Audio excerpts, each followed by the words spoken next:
है गाइज, आज का वीडियो उन सीटेट अभ्यर्थियों के लिए इम्पोर्टेंट होने वाला है जिन्होंने अपना सिलेबस कंप्लीट कर लिया है और प्रीवियस ईयर के क्वेश्चन लगाना चाहते हैं क्योंकि उनकी एग्ज़ाम नज़दीक है। तो जिनकी भी एग्ज़ाम नज़दीक है, जिन्होंने अपना सिलेबस कंप्लीट कर लिया है, उन सभी के लिए ये वीडियो इम्पोर्टेंट रहेगा क्योंकि हमारे जो भी वीडियो आ रहे हैं वो सीटेट के प्रीवियस ईयर के क्वेश्चन उनमें सोल्व करवाए जा रहे हैं। तो आज का पेपर है सीटेट 2012 का, ठीक है। 1 मिनट। सीटेट 2012 का है, लेवल सेकंड है, ठीक है, लेवल सेकंड। और इसकी तिथि थी 29 जनवरी 2012 को ये पेपर हुआ था। आज हम इसमें CDP child development and pedagogy के 30 क्वेश्चन डिस्कस करेंगे। उनका व्याख्या सहित आपको हल मिल जाएगा और PDF डाउनलोड करने के लिए आप टेलीग्राम चैनल को ज्वाइन कर सकते हैं, जिसका लिंक डिस्क्रिप्शन में दिया हुआ है। तो ये सभी जो पेपर पढ़ाया जाएगा उसका PDF आप वहाँ से टेलीग्राम से प्राप्त कर सकते हैं। तो पहला क्वेश्चन स्टार्ट करते हैं। अभिप्रेरणा के सिद्धांतों के अनुसार एक शिक्षक बिंदु बिंदु के द्वारा सीखने को संवर्धित कर सकता है। अभिप्रेरणा के सिद्धांतों के अनुसार एक शिक्षक किसके द्वारा सीखने को संवर्धित कर सकता है, वो आपको बताना है। चारों ऑप्शन आपके पास है। आपका टाइम स्टार्ट हो चुका है, ओनली 5 सेकेंड।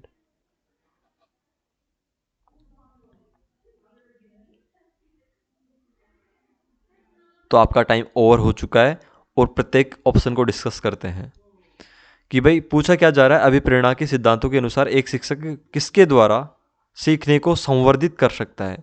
विद्यार्थियों से वास्तविक अपेक्षाएं रखने से, अपेक्षाओं का एक रूप स्तर रखने से, मतलब एक रूप स्तर नहीं रखा जा सकता, अपेक्षाएं चेंज की जा सकती है, मतलब टाइम के अनुसार। अभी बालक कमजोर है तो कम अपेक्षा, धीरे धीरे उसका स्तर सुधार देंगे तो ज़्यादा अपेक्षा, ठीक है।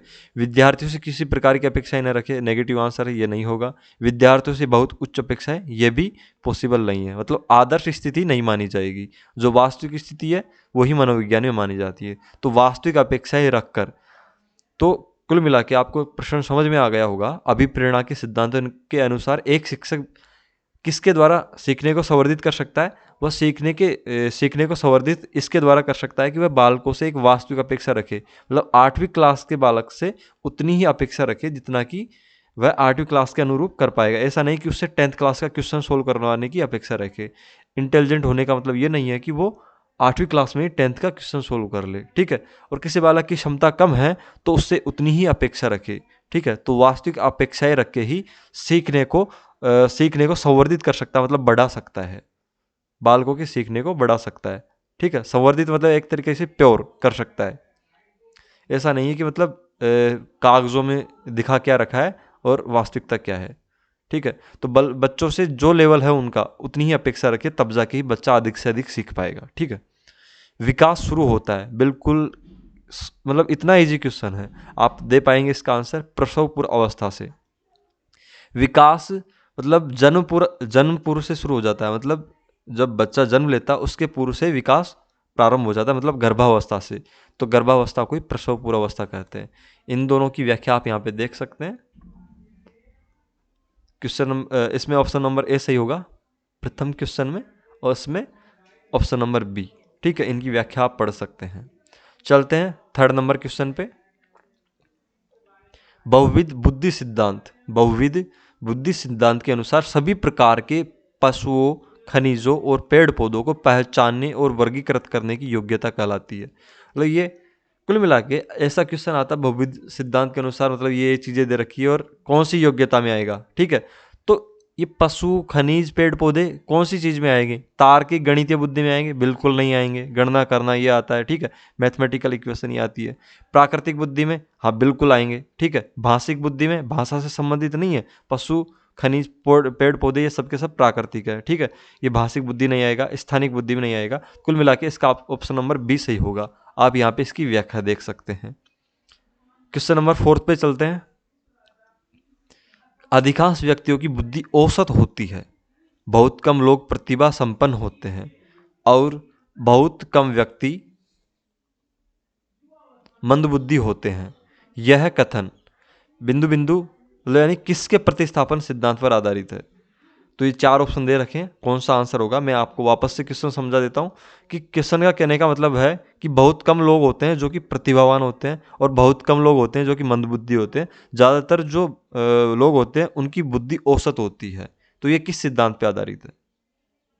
तो इसका आंसर होगा बुद्धि के वितरण सिद्धांत पे। ठीक है, तो आपने बर्टन वर्नन जो बुद्धि लब्धि का वर्गीकरण कर रखा है उसमें देखा होगा औसत जो मतलब औसत बुद्धि लब्धि होती है उसका परसेंटेज ज़्यादा होता है, लगभग 6% या 4% ऊपर नीचे मंदबुद्धि और प्रतिभाशाली अति प्रखर व्यक्ति होते हैं। ठीक है, जैसा कि आपको पता होगा।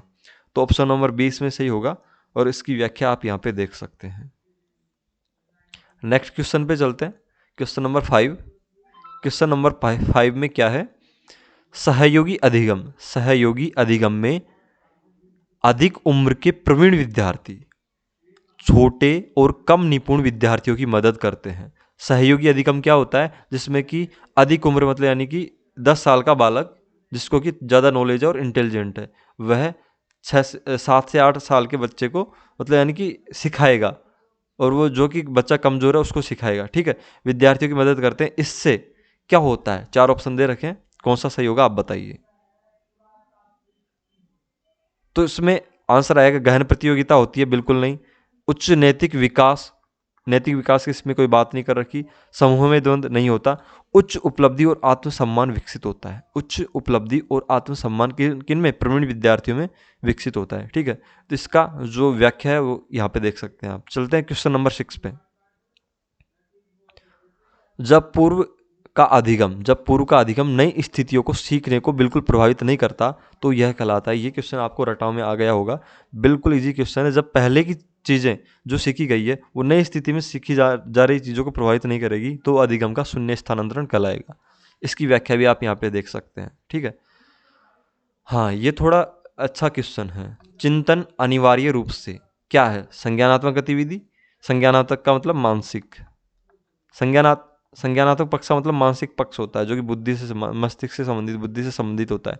मनोगतिक प्रक्रिया, मनोवैज्ञानिक परिघटना, भावात्मक व्यवहार। तो चिंतन क्या है? चिंतन सीधा सीधा सीधा लिंक है मानसिक प्रक्रिया से, तो संज्ञानात्मक गतिविधि है। ठीक है, इसकी व्याख्या आप यहाँ पे देख सकते हैं। ऑप्शन नंबर ए सही होगा इसमें। ठीक है, चिंतन संज्ञानात्मक गतिविधि है। चलते हैं क्वेश्चन नंबर 8 पे। क्वेश्चन नंबर 8 है, एक बाल केंद्रित कक्षा में बच्चे सामान्यतः सीखते हैं। एक बाल केंद्रित जो कक्षा उसमें बच्चे सामान्यतः कैसे सीखते हैं? व्यक्तिगत रूप से सीखते हैं या सामूहिक रूप से? कभी कभी व्यक्तिगत रूप से भी सीखते हैं और कभी कभी सामूहिक रूप से भी सीखते हैं। ठीक है, तो ये ऑप्शन नंबर ए इसमें सही हो जाएगा और इसकी व्याख्या आप यहाँ पे देख सकते हैं। क्वेश्चन नंबर 9 पे चलते हैं। पियाजे के अधिगम के संज्ञानात्मक सिद्धांत के अनुसार, जो जीन पियाजे ने अधिगम का संज्ञानात्मक सिद्धांत दिया था के अनुसार, वह प्रक्रिया जिसके द्वारा संज्ञानात्मक संरचना को संशोधित किया जाता है। इंपॉर्टेंट क्वेश्चन है, संशोधित किया जाता है, रट लेना बिल्कुल। संज्ञानात्मक सिद्धांत जो जीन पियाजे का है उसमें वह प्रक्रिया जिसके द्वारा संज्ञानात्मक संरचना को संशोधित किया जाता है। ये आपको नोट्स में नहीं मिलेगा, यहाँ पे ही मिलेगा क्वेश्चन। ठीक है, तो याद कर लेना, प्रत्यक्षण नहीं होगा, समायोजन नहीं होगा। ज़्यादातर बच्चे समायोजन करके आएंगे लेकिन समायोजन नहीं होगा।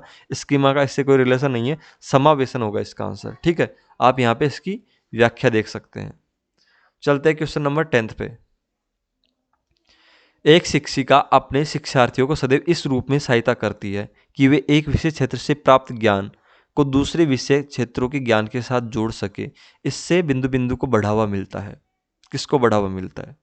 मतलब एक शिक्षिका अपने विद्यार्थियों को इस रूप से सहायता करती है कि एक विषय में अगर वो जैसे कि फिजिक्स पढ़ा रही है तो वह चीज़ जो फिजिक्स में पढ़ाई गई है केमिस्ट्री में भी काम आए। जैसे कि हाइजेनबर्ग का अनिश्चितता सिद्धांत, अगर इसको इस तरीके से पढ़ाया तो वो केमिस्ट्री में भी केमिस्ट्री का मैटर फिजिक्स में काम आए, फिजिक्स का केमिस्ट्री में, हिंदी का इंग्लिश में, मैथमेटिक्स का साइंस में, इस तरीके से।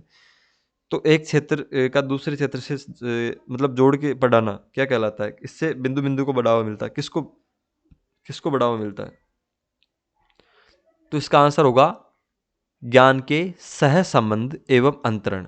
ठीक है, और इसकी व्याख्या यहाँ पे देख सकते हैं आप, क्योंकि जब एक ज्ञान दूसरे ज्ञान को मतलब यानी बढ़ाने में सहायता करेगा तो ज्ञान का सह संबंध और अंतरण स्थापित होगा। बिल्कुल इंपॉर्टेंट क्वेश्चन है और आपको रटाव में आ जाना चाहिए ये वाला क्वेश्चन, ऐसा क्वेश्चन है। मतलब ज़्यादा भारी क्वेश्चन नहीं है, लेकिन ये पूछा जाता है अक्सर। सृजनात्मकता मुख्य रूप से संबंधित है। जहाँ पे सृजनात्मकता आ गया वहाँ पे अपसारी चिंतन आएगा, तो इसका आंसर हो जाएगा अपसारी चिंतन। ठीक है, इसकी व्याख्या यहाँ पे देख सकते हैं। अपसारी चिंतन सृजनात्मकता का मुख्य रूप से मतलब एक दूसरे का इंटर रिलेशन है। जहाँ पे सृजनात्मकता आएगी वहाँ पे अपसारी चिंतन होगा, और ये प्रतिभाशाली विद्यार्थियों की विशेषता होती है अपसारी चिंतन। ठीक है, एक विद्यार्थी मेडिकल कॉलेज में, अब इस क्वेश्चन को गौर से पढ़िएगा, थोड़ा इंपॉर्टेंट क्वेश्चन है और इसका जवाब भी दीजिए मन ही मन में।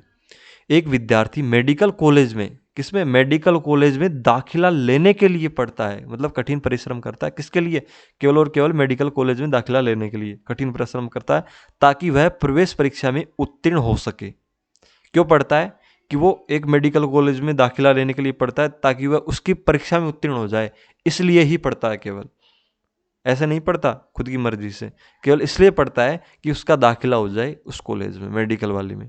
यह विद्यार्थी किस रूप से अभिप्रेरित है, व्यक्तिगत रूप से बिल्कुल नहीं, आनुभाविक रूप से बिल्कुल नहीं, आंतरिक रूप से, यहाँ पे आप आंतरिक कर सकते हैं लेकिन आंतरिक बिल्कुल गलत होगा, क्योंकि उसका ऑब्जेक्ट क्या है, वो केवल और केवल, अगर उसको दाखिला नहीं लेना हो उस कॉलेज में तो क्या वह पढ़ाई पढ़ेगा, बिल्कुल नहीं पढ़ेगा। तो यह बाह्य कारक है, कॉलेज में दाखिला लेना बाह्य कारक है, और यह बाह्य रूप से अभिप्रेरित करता है बच्चे को। तो विद्यार्थी बाह्य कारक की वजह से क्या है, अभिप्रेरित है, तो यह बाह्य रूप से अभिप्रेरित, मतलब ये वाला ऑप्शन इसमें सही होगा, क्वेश्चन ऑप्शन नंबर डी। इसकी व्याख्या आप यहाँ पे अच्छी तरीके से पढ़ सकते हैं। क्वेश्चन नंबर 13 पे चलते हैं।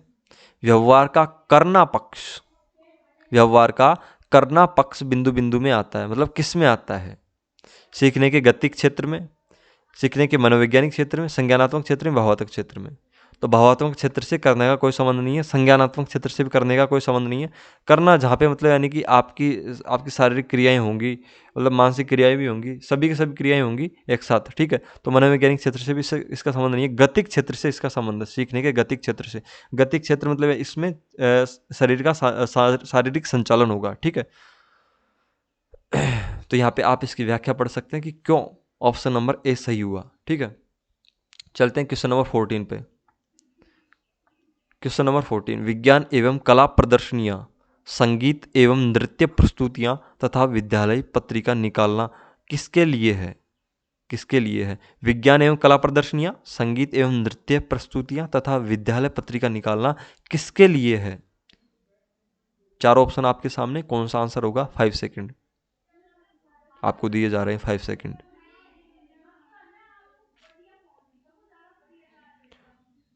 ओ तो आपका टाइम ओवर हो चुका है, और इसका आंसर होगा शिक्षार्थियों को सृजनात्मक मार्ग उपलब्ध कराने के लिए, क्योंकि विभिन्न व्यवसायों के लिए विद्यार्थियों को प्रशिक्षित करे, इसका मेन उद्देश्य ये वाला नहीं होगा। ठीक है, विद्यालय का नाम रोशन करना, तो इसका इससे कोई रिलेशन नहीं है। अभिभावकों को संतुष्ट करना, ये भी नहीं है। विद्यार्थियों को सृजनात्मक मार्ग उपलब्ध कराना ताकि वो करके सीखे, उनका बौद्धिक विकास हो सके, इनके लिए। ठीक है, सृजनात्मकता जहाँ पे आ गई, इंटेलिजेंट सी आ जाएगी, और मतलब व्यापक क्षेत्र आ जाएगा, बौद्धिक रूप से व्यापक क्षेत्र। बौद्धिक विकास की जहाँ पे बात होगी वहाँ पे सृजनात्मकता आएगी। क्वेश्चन नंबर 15 पे चलते हैं। एक शिक्षिका अपने शिक्षार्थियों को अनेक तरह की सामूहिक गतिविधियों में व्यस्त रखती है, जैसे समूह चर्चा, समूह परियोजनाएं, भूमिका निर्वाह आदि। यह सीखने के किस आयाम को उजागर करता है। कहना क्या चाहता है क्वेश्चन, कहना ये चाहता है एक शिक्षिका अपने शिक्षार्थियों को अनेक तरह से सामूहिक गतिविधियों में व्यस्त रखती है। सामूहिक गतिविधियों का नाम दे रखा है, तो ये सामूहिक गतिविधियों में व्यस्त रखना किस प्रकार के आयाम को उजागर करता है। तो आपका टाइम स्टार्ट होता है अब, ओनली 5 सेकेंड।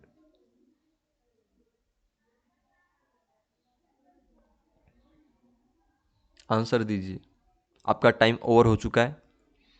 तो प्रत्येक ऑप्शन को चेक करते हैं। प्रतियोगिता आधारित अधिगम, ये नहीं होगा। भाषा निर्देशित अधिगम, ये भी नहीं होगा। मनोरंजन द्वारा अधिगम, ये भी नहीं होगा।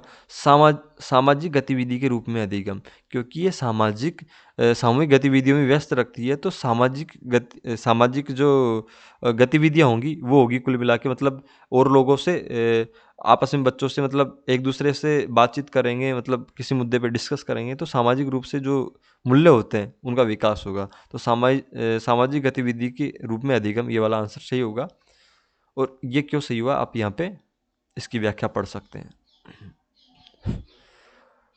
क्वेश्चन नंबर 16, जब एक शिक्षिका दृष्टिबाधित शिक्षार्थी को किसी कक्षा के अन्य शिक्षार्थियों के साथ सामूहिक गतिविधियों में शामिल करती है तो वह है, मतलब कहना क्या चाह रहा है क्वेश्चन, कहना ये चाह रहा है एक शिक्षिका है, वह अंधे विद्यार्थी मतलब दृष्टिबाधित विद्यार्थी को अन्य जो सामान्य विद्यार्थी उनके साथ सामूहिक गतिविधि में शामिल करती है, तो वह, जहाँ पे दृष्टिबाधित और अन्य सामान्य बालकों के बीच मिलाव हो रहा है तो समावेशी शिक्षा आएगी। कौन से ऑप्शन में समावेशी शिक्षा है, वही इसका आंसर रहेगा। जैसे कि ये वाला ऑप्शन रहा, ऑप्शन नंबर बी, समावेशी शिक्षा की भावना के अनुसार कार्य कर रही है, तो ये वाला ऑप्शन सही होगा। क्यों सही हुआ, इसकी व्याख्या यहाँ पे पढ़िए आप। ठीक है, समावेशी शिक्षा की जो चर्चा की गई है वो एनसीएफ 2005 में की गई है। क्वेश्चन नंबर 17, एक शिक्षिका अपने शिक्षण में दृश्य श्रव्य सामग्रियों और शारीरिक गतिविधियों का प्रयोग करती है। एक शिक्षिका है जो अपने शिक्षण में किसका प्रयोग कर रही है, दृश्य श्रव्य सामग्रियों का और शारीरिक गतिविधियों का, मतलब हाथ से एक तरीके से भाव बताना, भाई कौन सा भाव आ रहा है इस लाइन में, इस तरीके से मतलब शारीरिक गतिविधियों का प्रयोग कर रही है, पर करती है। क्योंकि क्या मतलब ऐसा करके वो क्या करना चाह रही है, मतलब ऐसा क्यों करती है, रीजन क्या है। तो चारों ऑप्शन आपके सामने, बिल्कुल इजीली आप पहचान पाएंगे। क्योंकि जितनी अधिक इंद्रियां काम करेगी किसी बच्चे की, मतलब आंख काम कर रही है, कान काम कर रहा है, ठीक है, इस तरीके से स्पर्श इंद्रिया काम कर रही है, मतलब हाथ काम कर रहा है, तो कुल मिला के जितनी ज़्यादा इंद्रियां काम करेगी उतना ही ज़्यादा आपको क्या होगा, आपके अंदर बौद्धिक विस्तार होगा, जो अधिगम होगा उतना ही तीव्र होगा और उतना ही प्रभावी होगा और उतना ही स्थायी होगा। तो ऑप्शन नंबर डी सही होगा। इनमें अधिकतम इंद्रियों का उपयोग सीखने को संवर्धित करता है, मतलब सीखने को बढ़ाता है। क्योंकि दृश्य श्रव्य मतलब देखने का और सुनने का, आंखें और कान दोनों काम कर रहे हैं, सारी गतिविधियां हाथ पैर भी काम कर रहे हैं, तो कुल मिला के ऑप्शन नंबर डी सही हो जाएगा। और क्यों सही हुआ है अब भी समझ में नहीं आया तो आप व्याख्या यहाँ पे पढ़ सकते हैं। क्वेश्चन नंबर 18 पे चलते हैं। कोहलबर्ग नैतिक विकास का सिद्धांत आपको याद आ गया होगा। कोहलबर्ग के अनुसार सही और गलत, ये इंपॉर्टेंट थोड़ा गौर करना। कोहलबर्ग के अनुसार सही और गलत के प्रश्न के बारे में निर्णय लेने में शामिल जो चिंतन प्रक्रिया को कहा जाता है वो क्या है। मतलब कोई व्यक्ति सही और गलत का निर्णय ले रहा है तो उसमें जो चिंतन करता है उसमें वह क्या है, नैतिक सहयोग की नैतिकता बिल्कुल नहीं है, नैतिक तर्कणा नहीं है, नैतिक दुविधा नहीं है, यह है नैतिक यथार्थवाद। ठीक है, जब भी कोई व्यक्ति किसी भी मतलब द्वंद्व में फंसता है, ठीक है, उसके बाद जो चिंतन करके एक डिसीजन लेता है, ठीक है, नैतिक रूप से, तो वो किस में आएगा, नैतिक यथार्थवाद में। ऐसा क्यों होता है नैतिक यथार्थवाद, इसका सही आंसर क्यों हुआ, यहाँ पे आप व्याख्या पढ़ सकते हैं। ठीक है, क्वेश्चन नंबर 19 पे जाते हैं। एक विद्यार्थी अपने समकक्ष व्यक्तियों के समूह के प्रति आक्रामक व्यवहार करता है। ठीक है, समकक्ष जो व्यक्ति है उनके समूह के प्रति कौन सा व्यवहार करता है, आक्रामक व्यवहार करता है, मतलब गुस्सेला व्यवहार करता है और विद्यालय के मानदंडों को नहीं मानता, मतलब थोड़ा मतलब सनकी टाइप का है। सनकी का मतलब थोड़ा अलग अलग ही सोच है उसकी, भावनाएं अलग है उसकी। तो इस विद्यार्थी को किसमें सहायता की आवश्यकता है। तो चारों ऑप्शन आपके सामने, कौन सा सही होगा आंसर दीजिए। आपका टाइम स्टार्ट होता है अब। आपका टाइम ओवर हो चुका है और इसका सही आंसर होगा भावात्मक क्षेत्र। क्योंकि न तो इसमें संज्ञानात्मक क्षेत्र का कोई योगदान है, मतलब वो मानसिक रूप से सही है, क्योंकि संज्ञानात्मक क्षेत्र का मतलब होता है मानसिक क्षेत्र। ठीक है, तो वो मानसिक रूप से सही है। मनोगत्यात्मक क्षेत्र का इसमें कोई योगदान नहीं है। उच्च स्तरीय चिंतन की भी इसमें कोई आवश्यकता नहीं है। उसका भावात्मक क्षेत्र मतलब उसका सोचने का, विचारने का, और मतलब जो भावनात्मक दृष्टिकोण है वो बदलना चाहिए, तब जाके ही इसमें सुधार होगा। तो भावात्मक क्षेत्र से ये संबंधित है। इस विद्यार्थी को भावात्मक क्षेत्र में सहायता की आवश्यकता है, तब जाके ही वो मतलब अपना गुस्सा कम करेगा, विद्यालय के मानदंडों को, मतलब कुल मिला के उसको प्यार से समझाया जाए, भावनात्मक रूप से समझाया जाए। ठीक है, मतलब उसको दंड बिल्कुल भी नहीं दिया जाए, अदरवाइज इसका सॉल्यूशन नहीं होगा, वो और ज़्यादा आक्रामक हो जाएगा। क्वेश्चन नंबर 20 पे चलते हैं। क्वेश्चन नंबर 20 क्या कह रहा है, शिक्षकों को यह सलाह दी जाती है कि वे अपने शिक्षार्थियों को सामूहिक गतिविधि में शामिल करें, क्योंकि सीखने को सुगम बनाने के अतिरिक्त ये बिंदु बिंदु में सहायता करती है। जो सामूहिक गतिविधियां होती है वो बच्चों के अधिगम को सुगम बनाने के साथ साथ किस में सहायता करती है, दुश्चिंता में बिल्कुल नहीं, मूल्य द्वंद्व में नहीं, आक्रामकता में नहीं, सामाजिकरण में करती है। सामूहिक गतिविधियों में शामिल होगा तो मैंने बताया था थोड़े पहले, एक क्वेश्चन आया था उसमें कि सामूहिक गतिविधियों में कोई बच्चा शामिल होगा तो उसका सामाजिकरण 100% होगा। ऐसा क्यों होता है, इसकी व्याख्या यहाँ पे पढ़ सकते हैं। क्वेश्चन नंबर 21, समावेशी शिक्षा उस विद्यालय शिक्षा व्यवस्था की ओर संकेत करती है। समावेशी शिक्षा मतलब सामान्य और विकलांग, जो भी मतलब विशिष्ट बालक होते हैं, ठीक है, मानसिक रूप से विकलांग, शारीरिक रूप से विकलांग, सभी तरह के विद्यार्थी एक साथ शिक्षा दी जाए तो वो समावेशी शिक्षा होगी। समावेशी शिक्षा में उस विद्यालय शिक्षा व्यवस्था की ओर संकेत करती है, मतलब किस विद्यालय शिक्षा व्यवस्था की ओर संकेत करती है समावेशी शिक्षा। तो प्रत्येक ऑप्शन को चेक करते हैं। विशेष आवश्यकता वाले बच्चों को विशिष्ट विद्यालयों के माध्यम से शिक्षा देने को प्रोत्साहित करती है। बिल्कुल गलत है, वो नहीं चाहती। समावेशी शिक्षा कहती ही नहीं है कि इनको अलग रखो इन बच्चों को, वो कहती है उन बच्चों के साथ ही पढ़ाओ। केवल जहाँ पे लग गया नेगेटिव होगा, बिल्कुल गलत। वैसे ही आप पढ़ भी सकते हैं इसको। जो भी सभी निरयोग्य बच्चों को शामिल करती है, जो भी सभी निरयोग्य बच्चों को शामिल करती है, ऐसा भी नहीं है, ठीक है, क्योंकि वो मानसिक रूप से सभी रूप से सक्षम है, लेकिन बच्चा मतलब यानी कि योग्य ही नहीं है, मतलब पढ़ना ही नहीं चाहता, तो उस पर दबाव नहीं बनाया जा सकता, ठीक है। जो मतलब ऐसा नहीं है कि कोई बच्चा अगर जबरदस्ती किसी के साथ नहीं की जाएगी, बस उसको प्रेरित किया जाएगा। ऑप्शन नंबर डी है, जो उनकी शारीरिक, मतलब ये वाला ऑप्शन सही है, मतलब इतना सही नहीं है, जो सभी निरयोग्य बच्चों को शामिल करती है, मतलब ये वाला ऑप्शन थोड़ा बहुत सही हो सकता है, लेकिन मान से 5% सही होगा, ठीक है। जो उनकी शारीरिक, ऑप्शन नंबर डी क्या कह रहा है, जो उनकी शारीरिक, बौद्धिक, सामाजिक, भाषिक और या अन्य विभिन्न योग्यता स्थितियों को ध्यान में रखे बगैर बच्चों को शामिल करता है। मतलब ऐसा नहीं कि वो विकलांग है, बौद्धिक रूप से कमजोर है, सामाजिक रूप से हाशिए पे पिछड़े वर्ग का है, ST SC का है, भाषिक रूप से मतलब हकला रहा है, कमजोर है, इस तरीके से अन्य अन्य योग्यताएं हो सकती हैं जिनमें वो कमजोर हो, ठीक है। उनको ध्यान में रखे बगैर उन बच्चों को शामिल करने के ऊपर क्या करती है, काम करती है समावेशी शिक्षा। तो ऑप्शन नंबर डी सही होगा इसका। और क्यों सही हुआ इसको यहाँ पे आप देख सकते हैं, ऑप्शन नंबर डी का मतलब व्याख्या यहाँ पे कर रखी है। क्वेश्चन नंबर 22 पे चलते हैं। 22, क्वेश्चन नंबर 22 क्या कहता है, निम्नलिखित में से कौन सा मुख्य रूप से आनुवांशिकता संबंधी कारक है। बिल्कुल इजीली आपके समझ में आ गया होगा, आंखों का रंग आनुवांशिकता संबंधी कारक है। सामाजिक गतिविधियों में भागीदारिता नहीं है। समकक्ष व्यक्तियों के समूह के प्रति अभिवृत्ति दृष्टिकोण, मतलब ये भी नहीं है। चिंतन पैटर्न ये भी नहीं है। ये वातावरणीय घटक है, ठीक है, वातावरणीय कारक है। आंखों का रंग आनुवांशिकता संबंधी कारक है। ये आपको समझ में आ गया होगा, अगर नहीं आया है तो यहाँ पे व्याख्या पढ़ सकते हैं। क्वेश्चन नंबर 23, क्वेश्चन नंबर 23, शिक्षकों को अपने विद्यार्थियों की त्रुटियों का अध्ययन करना चाहिए क्योंकि वे प्राय बिंदु बिंदु की ओर संकेत करती है। मतलब शिक्षकों को अपने विद्यार्थियों की त्रुटि का अध्ययन करना चाहिए क्योंकि वो किसकी ओर संकेत करती है, विद्यार्थियों की त्रुटियां। ऑप्शन चारों हैं, चारों के ऊपर डिस्कस करेंगे। योग्यता के अनुसार समूह बनाने हेतु दिशा निर्देश, बिल्कुल नहीं। भिन्न प्रकार की पाठ्यचर्या की आवश्यकता, ये भी नहीं है, क्योंकि त्रुटियां बच्चा कर रहा है और शिक्षक को पता चल गया है तो वो क्या करेगा। ये त्रुटियों का पता चलना क्या कहलाता है, निदान। निदान निदान कहलाता है। निदान के बाद में क्या होता है, निदान के बाद में उपचार होता है, ठीक है। तो उपचार करेगा, तो कुल मिला के उनके ज्ञान की सीमा ये भी नहीं आएगा। आवश्यक उपचारात्मक युक्तियां अपनाएगा। जब त्रुटियों का अध्ययन शिक्षक कर लेगा, विद्यार्थियों की त्रुटियों का अध्ययन, तो वो निदान कहलाएगा। उसके बाद उपचार किया जाता है, तो आवश्यक उपचारात्मक युक्तियों का प्रयोग करेगा उन सभी त्रुटियों को दूर करने के लिए। तो इसकी व्याख्या यहाँ पे पढ़ सकते हैं आप। चलते हैं क्वेश्चन नंबर 24 पे। 24 क्या कहता है, सीमा हर पाठ को बहुत जल्दी सीख लेती है जबकि लीना उसे सीखने में ज़्यादा समय लेती है। यह विकास के किस सिद्धांत को दर्शाता है। मैंने आपको पहले ही बताया था पिछले वीडियो में कि एक बच्चा जल्दी सीख पाता है उसी उम्र का है और एक बच्चा धीमे सीख पाता है उसी उम्र का है।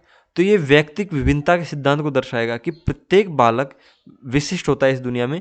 वो उसमें विकास की जो प्रक्रिया होती है वो तो समान होती है, लेकिन विकास का स्तर, निरंतरता का स्तर, कि भाई कोई कितनी उम्र में कितना बड़ा हो गया, वो निरंतरता, जिसका बौद्धिक विकास किसी का 5 साल की उम्र में लगभग 50% से ऊपर मानसिक विकास हो जाता है, बौद्धिक विकास हो जाता है, किसी का 20-30% ही हो पाता है। तो इस तरीके से प्रत्येक विद्यार्थी का प्रत्येक जो बच्चा होता है उसका व्यक्तिक विभिन्नता के सिद्धांत के अनुसार, विकास के व्यक्तिक विभिन्नता के सिद्धांत के अनुसार क्या होता है, उसका जो स्तर होता है, विकास का स्तर समय के अनुसार अलग अलग होता है और भिन्न होता है, तो व्यक्ति की विभिन्नता का सिद्धांत यहाँ पे आएगा इसका आंसर। इसकी व्याख्या आप यहाँ पे देख सकते हैं। क्वेश्चन नंबर 25 पे चलते हैं।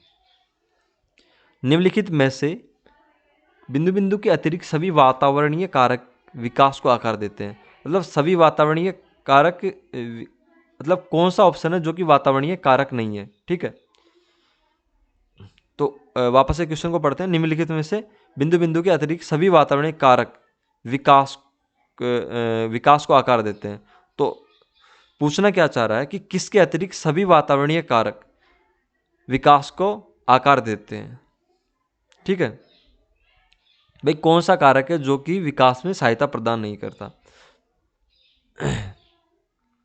मतलब अपन को क्या ढूंढना है, कौन सा वातावरणीय कारक नहीं है। तो संस्कृति ये भी विकास मतलब विकास को आकार देती है। शिक्षा की गुणात्मकता ये भी विकास को आकार देती है। पौष्टिकता की गुणवत्ता ये भी क्या देती है, विकास को आकार देती है। सभी वातावरणीय कारक है। जबकि शारीरिक गठन, ठीक है, वो वातावरणीय कारक शारीरिक गठन के अतिरिक्त सभी वातावरणीय, यहाँ पे इसकी व्याख्या पढ़ सकते हैं आप। यहाँ पे थोड़ा क्वेश्चन को समझना पड़ेगा कि शारीरिक गठन के अतिरिक्त, शारीरिक गठन इसका आंसर होगा कि शारीरिक गठन के अतिरिक्त सभी वातावरणीय कारक विकास को आकार देते हैं। मतलब शारीरिक, कुल मिला के क्वेश्चन क्या पूछना चाह रहा है, वापस से आप यहाँ पे ध्यान दे सकते हैं कि कौन सा कारक है जो कि वातावरणीय कारक नहीं है। क्वेश्चन कहने का मतलब यही पूछना चाह रहा है कौन सा कारक है जो कि वातावरणीय कारक नहीं है। तो शारीरिक गठन वातावरणीय कारक नहीं है, क्योंकि ये सभी के सभी तीनों वातावरणीय कारक है। यहाँ के क्वेश्चन थोड़ा घुमा के पूछ रखा है कि निम्नलिखित में से बिंदु बिंदु के अतिरिक्त सभी वातावरणीय कारक विकास को आकार देते हैं। तो साफ कह रखा है कि ये तीन तो ऐसे वातावरणीय कारक होंगे जो कि विकास को आकार देते हैं और एक वातावरणीय कारक नहीं होगा। तो शारीरिक गठन वातावरणीय कारक नहीं है, ये शारीरिक कारक है, ठीक है। तो कुल मिला के शारीरिक गठन हो जाएगा। तो क्वेश्चन समझ में आ गया होगा कि यहाँ पे वो कारक पूछा है जो कि वातावरणीय नहीं है, ठीक है। चलते हैं क्वेश्चन नंबर 26 के ऊपर। श्रवण ह्रास से ग्रसित बच्चे कक्षा में किस सबसे मुख्य, थोड़ा क्वेश्चन यहाँ पे गड़बड़। श्रवण ह्रास से ग्रसित बच्चे कक्षा में किस सबसे मुख्य निराशा कुंठा का सामना करते हैं। मतलब जो कहने का मतलब क्या है क्वेश्चन का, कहने का मतलब यह है कि जो श्रवण बाधित बच्चे होते हैं, मतलब बहरे जो बच्चे होते हैं, वो किस कुंठा का सामना करते हैं कक्षा में। तो इसका आंसर होगा दूसरों के साथ संप्रेषण करने, मतलब बातचीत करने में उनको सुनाई कम देता है तो, और सूचनाओं को बांटने में अक्षमता, तो इस कुंठा का सामना करते हैं। परीक्षा देने में दूसरों के साथ बिल्कुल सही अव्वल हो सकते हैं वो, ठीक है। पाठ्य पुस्तक पढ़ने में अक्षमता ये नहीं होगी। खेलकूद में भागीदारिता, मतलब सुनने का इन तीनों से कोई रिलेशन नहीं है। तो first number question, option number A इसका आंसर हो जाएगा, क्योंकि वो दूसरे बच्चों के साथ संप्रेषण मतलब बातचीत करने में, सूचनाओं बांटने में, मतलब उनमें उनको परेशानी आती है, क्योंकि वो वार्तालाप नहीं कर पाते उनके साथ, क्योंकि उनको सुनाई कम देता है। तो ऑप्शन नंबर ए इसका सही आंसर हो जाएगा। डिसलेक्सिया, बिल्कुल आंख बंद करके जवाब देना, पढ़ने संबंधित बीमारी है, ठीक है। डिसलेक्सिया पढ़ने में अक्षमता हो जाती है, इसमें पढ़ने संबंधी विकलांगता है। ऑप्शन नंबर 20 में सही होगा। Question number 28। प्रतिभाशाली विद्यार्थी अपनी क्षमताओं को तब विकसित कर पाएंगे जब, कौन सा ऑप्शन सही होगा। प्रतिभाशाली विद्यार्थी अपनी क्षमताओं को कब विकसित कर पाएंगे, बारी बारी उनकी परीक्षा होगी, नहीं। वे अन्य विद्यार्थियों के साथ अधिगम प्रक्रिया से जुड़ते हैं, मतलब ये सही हो सकता है। उन्हें अन्य विद्यार्थियों से अलग किया जाए, बिल्कुल गलत। वे निजी कोचिंग में पढ़ेंगे, बिल्कुल गलत। अन्य विद्यार्थियों के साथ, मतलब यानी कि और भी विद्यार्थी हैं उनके साथ वे अन्य विद्यार्थियों के साथ अधिगम प्रक्रिया से जुड़ते हैं, मतलब अन्य विद्यार्थियों के साथ जब अधिगम प्रक्रिया से जुड़ेंगे तो वो अपनी क्षमताओं को विकसित कर पाएंगे, ठीक है। कुल मिला के कोई भी बच्चा, कहने का मतलब क्या है, कोई बच्चा प्रतिभाशाली है लेकिन उसको आप अन्य जो उसके हम उम्र है उनके साथ पढ़ने ही नहीं भेजोगे तो कैसे अपनी क्षमताओं को विकास कर पाएगा। तो इसका आंसर यही कहना चाह रहा है कि वे अन्य विद्यार्थियों के साथ अधिगम प्रक्रिया से जुड़ते हैं, तब जाके उनकी क्षमताओं का विकास हो पाता है, क्योंकि वो अन्य अपने हम उम्र के बच्चों के साथ पढ़ने जाते हैं। इसकी व्याख्या यहाँ पे आप पढ़ सकते हैं। Question number 29। एक अच्छी पाठ्य पुस्तक से बिंदु बिंदु से बचती है। इसका सीधा आंसर होगा लैंगिक समानता। ये नहीं होगा, क्योंकि लैंगिक समानता तो सही मुद्दा है। सामाजिक उत्तरदायित्व ये भी सही मुद्दा है। लैंगिक पूर्वाग्रह है, ये इसका आंसर होगा। ये नेगेटिव कारक है जिससे कि प्रत्येक पाठ्य पुस्तक बचती है। मतलब लैंगिक पूर्वाग्रह का मतलब क्या है, स्त्रियों को लिंग के आधार पर, जैसे कि महिला पुरुष का बंटवारा कर रखा है, तो लिंग के आधार पर महिलाओं को कमज़ोर मानना, उनको एक तरीके से मतलब जो जो पुरानी विचारधारा बनती चली आ रही है उनको मानना, ठीक है, तो वो लैंगिक पूर्वाग्रह होगा, लिंग के आधार पर भेदभाव, ठीक है। क्वेश्चन नंबर 30 पे चलते हैं। जिन पियाजे के अनुसार संज्ञानात्मक विकास के किस चरण पर बच्चा वस्तु स्थायित्व को प्रदर्शित करता है? तो जिन पियाजे ने जो संज्ञानात्मक विकास का सिद्धांत दिया था उसमें 4 चरण है। फर्स्ट चरण ये होगा, ठीक है, संवेदीगामक अवस्था, और दूसरा चरण ये होगा पूर्व संक्रियात्मक अवस्था, थर्ड चरण मूर्त होगा, और फोर्थ चरण ये होगा। तो ये फर्स्ट चरण में होता है ऐसा, फर्स्ट चरण में वस्तु स्थायित्व का भाव प्रदर्शित करता है बालक। तो ऑप्शन नंबर सी इसका सही आंसर हो जाएगा। इसकी व्याख्या यहाँ पे आप पढ़ सकते हैं, ठीक है। तो 30 क्वेश्चन हमारे कंप्लीट होते हैं। यहाँ पे आपको मतलब क्वेश्चन सोल्व करके कितने आपके क्वेश्चन सही हुए हैं वो बताइए। किसी के मतलब 29/30 हुए होंगे, किसी के 28 किसी के 30/30 भी हुए होंगे। तो आप बता सकते हैं आपके कितने आंसर सही हुए हैं, जिससे कि आपका कॉन्फिडेंस भी बढ़ेगा और बच्चों को अपना लेवल भी पता चल पाएगा। तो कमेंट में ज़रूर बताएं कि आपके कितने क्वेश्चन सही हुए हैं, ठीक है। और जो भी क्वेश्चन गलत हुआ है तो उसको 100% आपको 2 से 3 बार वापस से देखना है, तब जाके आपका आगे जाके कभी गलत नहीं होगा। और आपको मतलब ये प्रक्रिया कैसी लग रही है हमारी जो कि क्वेश्चन सोल्व करवा रहे हैं, तो उसको बता सकते हैं। और आगामी टाइम में वीडियो आती रहेगी। 2011 से जब से सीटेट स्टार्ट हुआ है तब से लेके अब तक के क्वेश्चन पेपर यहाँ पे डिस्कस किए जाएंगे, ठीक है। तो जो भी अपने सीटेट अभ्यर्थी हैं, जो भी तैयारी कर रहे हैं, उनके साथ वीडियो को शेयर कर सकते हैं। वीडियो को यहाँ तक देखने के लिए धन्यवाद।